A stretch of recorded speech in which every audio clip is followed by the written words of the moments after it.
Good morning, everyone. Today, I want to talk a little bit about an interesting topic that isn't really talked about a lot, especially concerning the American Civil War, and that is the question of what happened to the Union dead, especially in cemeteries like Oakwood Cemetery.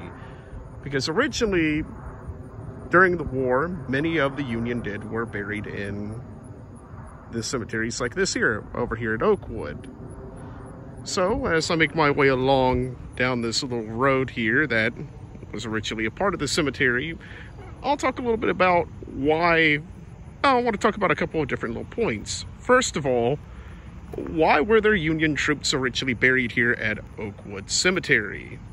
Well, we have to go back to 1862, starting around that time period when the war starts to pick up.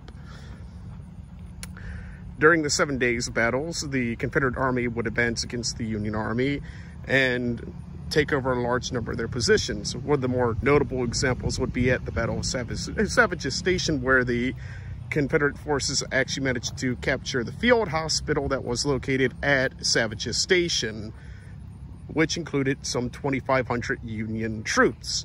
These wounded troops would eventually become POWs in the different camps here in Richmond, like, for example, Libby Prison, which today, I don't know if the original building still exists or not, but it was a facility that held a large number of Union POWs during the war. Now, in the case of many of these wounded troops, they would have been first transported to hospitals like, for example, Chimborazo, or any of the major field and medical hospitals here in Richmond, with the intent of treating them for their wounds. However, in these sort of situations, many of them would eventually die. So, as a result, just like what you would have with the Confederate troops, you have to find somewhere to bury them. And in the case of Oakwood Cemetery here, this place was reserved particularly for those who were being treated in Richmond's hospitals, like Chimborazo, for example.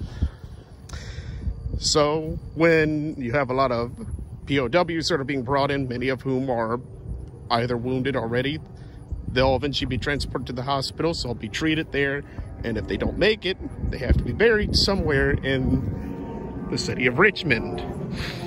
So they decided to choose here over at Oakwood Cemetery. Now we'll be making our way up this old dirt path, which is actually one of the original dirt paths used during the war to transport the remains of these men up towards section D, E, and F over here, as well as Union POWs, or at least those who had passed away, unfortunately, during the war.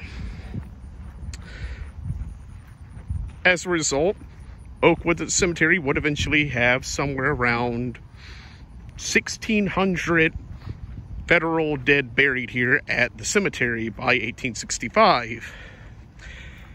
So, but today, as you can see over here in this nearby field, you don't see any burials. Well,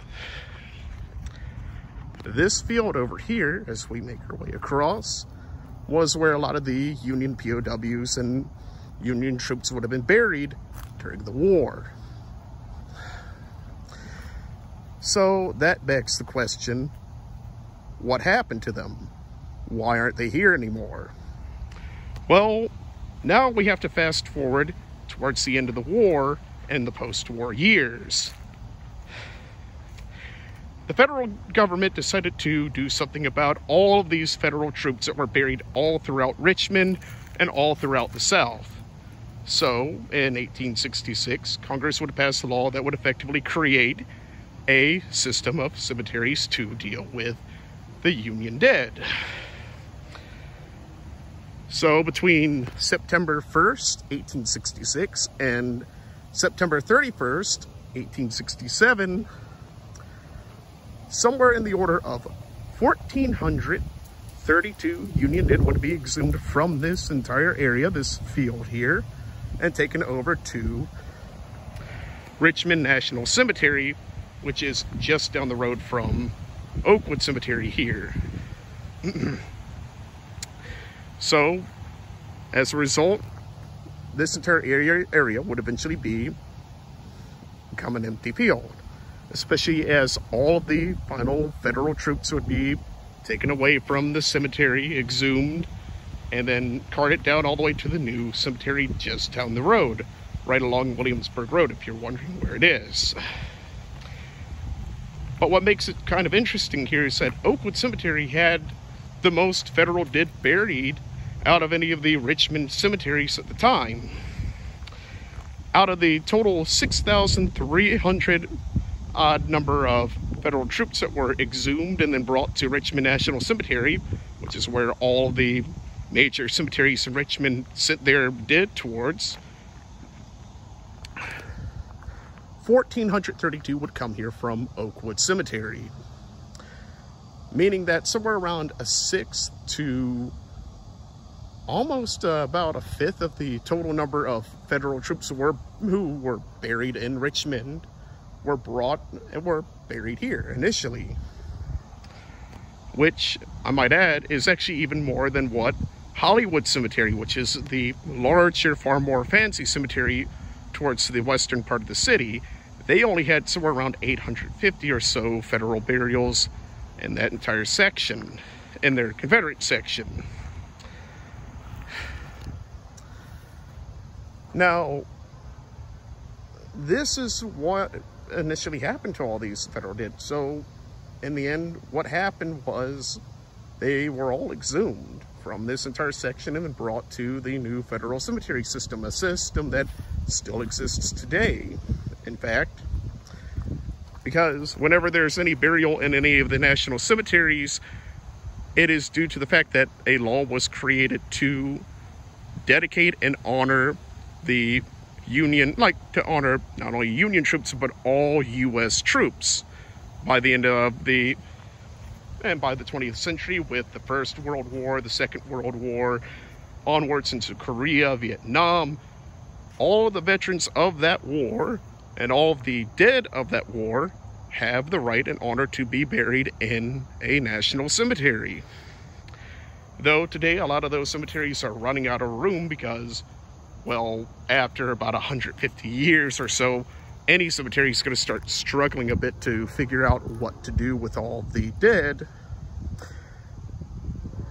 There is still to this day burials that take place in those cemeteries, and it goes all the way back to places like Oakwood Cemetery, where you have all these federal troops that are buried here, and the federal government asked, what can we do to try to bring them together and finally, properly honor them? Just as the South wanted to honor their dead, the North also wanted to do so too. However, the main difference is that the North had the fortune of the federal government to be on their side. Naturally, of course, because they were the ones who fought for that government. And as a result, they got what they wanted.